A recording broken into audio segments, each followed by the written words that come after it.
The year is 1992. Reservoir Dogs turned Quentin Tarantino into a critic's darling. Millions of people were having sex to the soulful sounds of Boys to Men. And the Larry Sanders Show was giving viewers a look behind the curtains at the late-night talk show wars. But we're not here to reminisce about Hey Now Hank Kingsley, because today we're counting down Nintendo Power's top reviewed games of 1992. Your eyes will pop and your mind will spin, promised Nintendo Power in their NCAA Basketball review. Before you scoff at the hyperbole, there's some truth to their wild claims. Breaking free of the usual 2D perspective, NCAA Basketball used Mode 7 effects to simulate a 3D experience.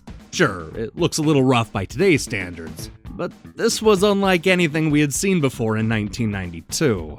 The rest of the media was equally impressed, with N-Force giving it a 91% and GamePro a perfect 5 out of 5. Electronic Gaming Monthly's Sushi X said, "This is innovation in the making."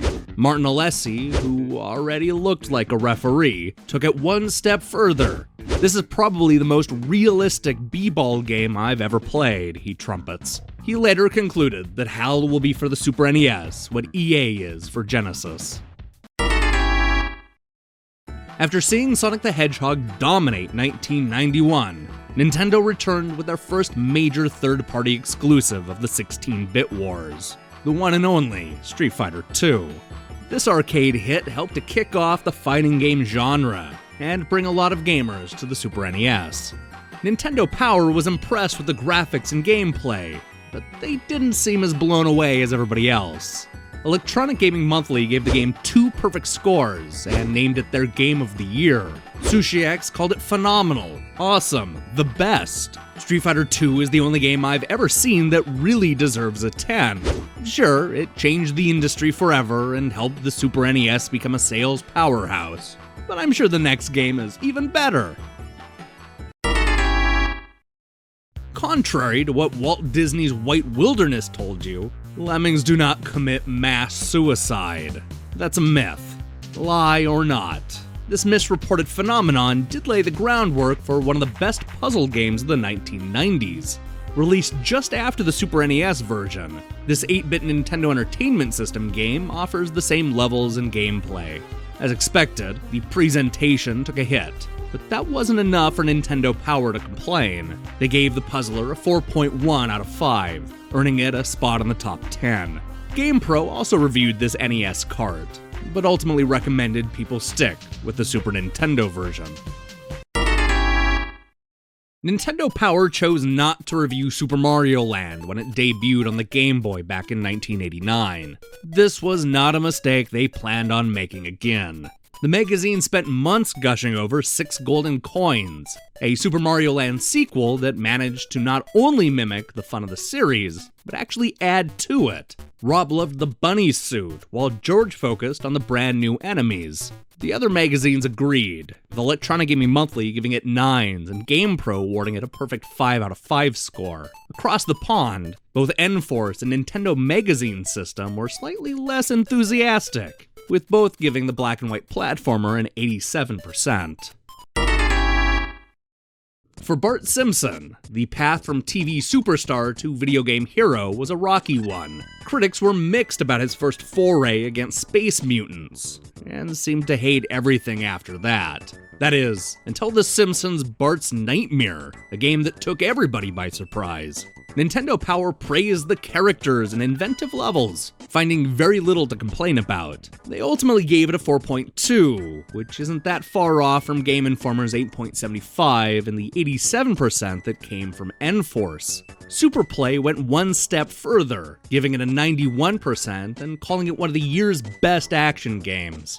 GamePro seemed a little less excited, only giving the Super NES release a 3.5 out of 5. Still, it definitely showed that The Simpsons were on the right track. If there's one thing I know for sure, it's that games journalists love Star Wars. No matter how bad the games got, the editors of your favorite magazines would always find a way to feature it on the cover. So you can imagine how excited everybody was when JVC Digital published a Star Wars game that didn't suck. Super Star Wars was a breath of fresh air, and critics were quick to shower the game with praise. Nintendo Power gave it a 4.3, calling it a triumph for action games. Electronic Gaming Monthly agreed, naming it their Game of the Month. Martin called it a dream come true for Star Wars fans, while Ed Semerad said that Super Star Wars is easily one of the best games of the year. I certainly know a few people who would agree. Contrary to what Walt Disney's White Wilderness told you, Lemmings do not commit mass suicide. Hey, wait a second. That's right, Lemmings was so good that it earned 2 spots on Nintendo Power's list, with a rating only slightly better than its 8-bit counterpart. This Super NES puzzler was a big hit with Nintendo Power's editors. This adorable oddity won over critics across the board, no matter what system it was on.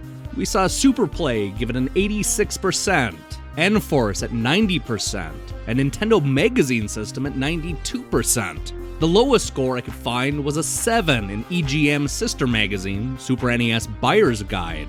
I think critics were just happy to be playing a puzzle game that wasn't a shameless ripoff of Tetris. Although they would eventually turn on the technology, critics were blown away by the rotoscope animation and ambitious story found in Out of This World. Nintendo Power couldn't believe their eyes, gushing over the game as if it was a cinema brought to life.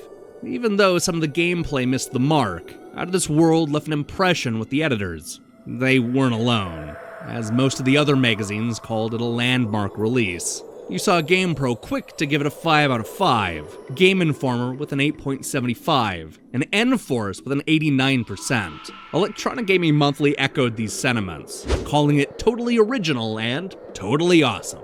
Martin says that it's beyond any cinema intermission he's seen before, and the type of game you'll want to show your friends.